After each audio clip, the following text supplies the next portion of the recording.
Bonjour, bienvenue pour ce culte mensuel du 8 mai 2022. Nous allons commencer par un Père Saint que vous pouvez dire simultanément avec moi. Père Saint, Dieu légitime des bons esprits, qui n'a jamais trompé ni menti, ni erré, ni hésité, par peur à venir trouver la mort dans le monde du Dieu étranger, car nous ne sommes pas du monde et le monde n'est pas de nous. Donne-nous de connaître ce que tu connais et d'aimer ce que tu aimes. Amen. Après avoir vu comment le système judéo-chrétien a utilisé le concept de libre arbitre pour faire peser sur l'homme le caractère maléfique du monde, nous allons voir comment il s'arrange pour l'empêcher d'accéder à l'éveil en utilisant à contresens le concept de lâcher prise. Voyons d'abord le problème de la violence du monde.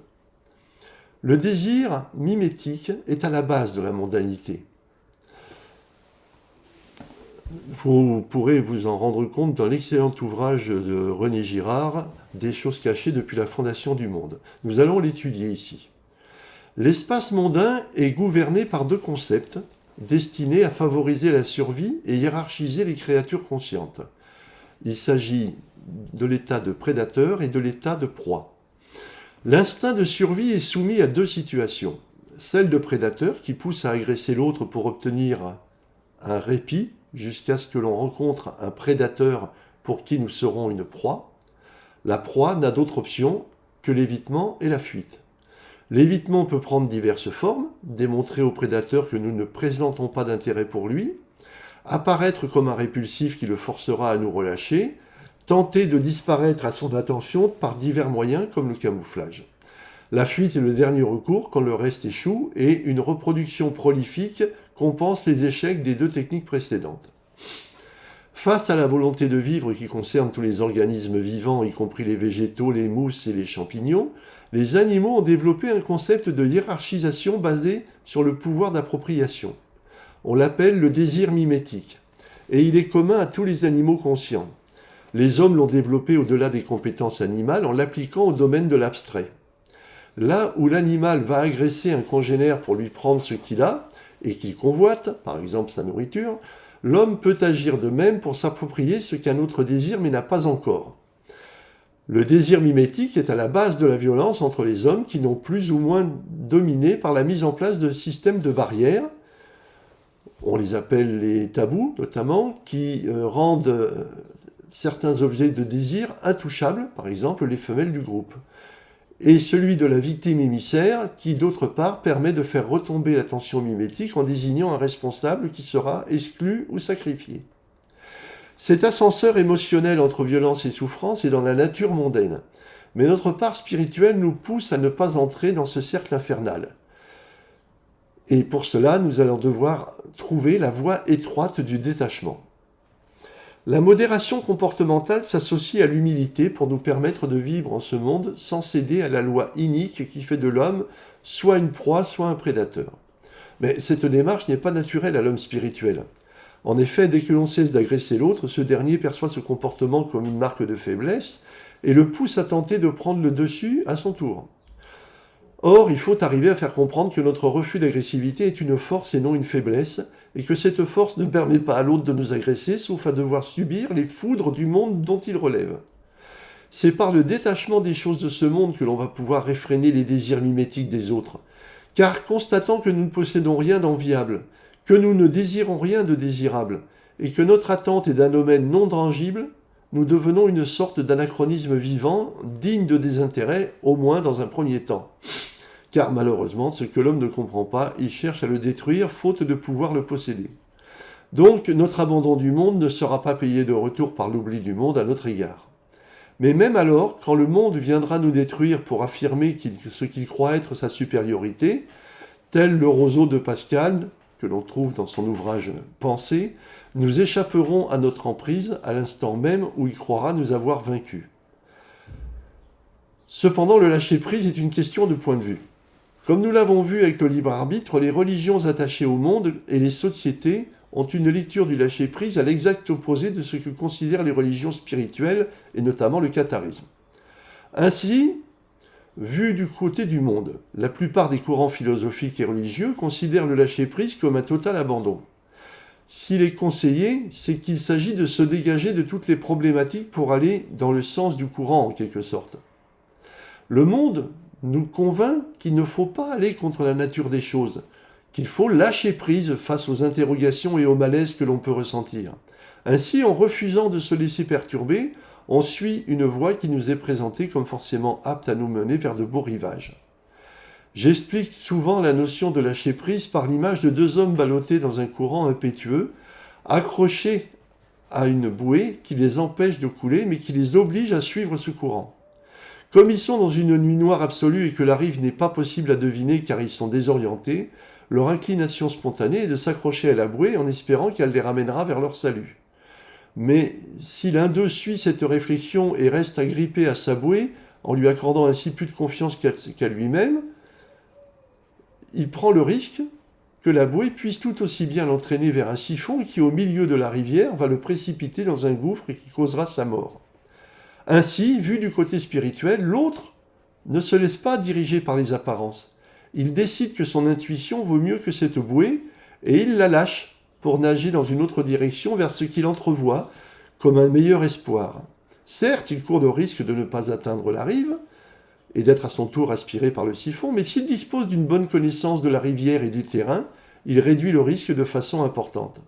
De même, le sympathisant qui, grâce à son étude et à la connaissance acquise, comprend mieux les choses, va pouvoir devenir un croyant qui franchira ce pas important, choisir ce que sa connaissance et sa foi lui inspirent au lieu des mirages que lui projette le monde. Cet abandon à la foi qui le porte demandera de gros efforts, car il implique un renversement total de ce qui faisait la structure même de sa vie d'alors. C'est le pas que le jeune homme riche refuse de franchir dans la parabole, le fameux chat de l'aiguille que le chameau que nous sommes doit traverser. Contrairement aux lois de ce monde, il n'y a pas de donnant-donnant dans la foi. C'est quand on a tout abandonné, le cœur léger, que l'on est en mesure de recevoir le moment venu la grâce que l'on espère. Quand on a passé ce cap, on entre dans un autre cheminement. Cette dernière souffrance correspond à la mue que l'on entame pour se débarrasser de la défroque de l'Adam charnel que nous étions, pour nous diriger vers le statut de Christ ressuscité que nous aspirons à devenir, et nous rappelle que le grain ne peut porter de fruits s'il ne meurt pas. Le grain est le message qui doit mourir en nous pour germer et porter du fruit. Comment gérer le lâcher-prise au quotidien ? Forcément, si nous sommes détachés de ce monde, nous n'avons rien à lui reprocher et son avenir ne nous concerne pas. Cela veut dire que nous n'aspirons qu'à une chose, laisser ici-bas la plus faible empreinte de notre passage. Cela se manifestera dans nos actions par une recherche de la moindre prégnance mondaine, qui est la manifestation de notre détachement et de notre lâcher-prise. Ainsi, chaque fois que cela nous est possible, nous essayons de ne pas gaspiller, de ne pas aggraver l'état d'un monde déjà au plus mal, et de faire en sorte que notre présence soit la plus discrète possible et autant que faire se peut, réversible. Dans notre vie sociale, nous faisons de même. Nous essayons de mettre fin à tous les conflits qui ont agité notre vie mondaine, même si parfois cela doit se faire injustement à notre détriment.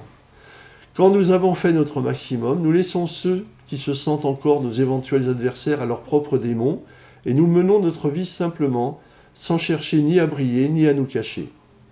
Pour autant, nous ne sommes pas dupes du fait que cette attitude ne nous protégera de rien de ce qui doit nous advenir.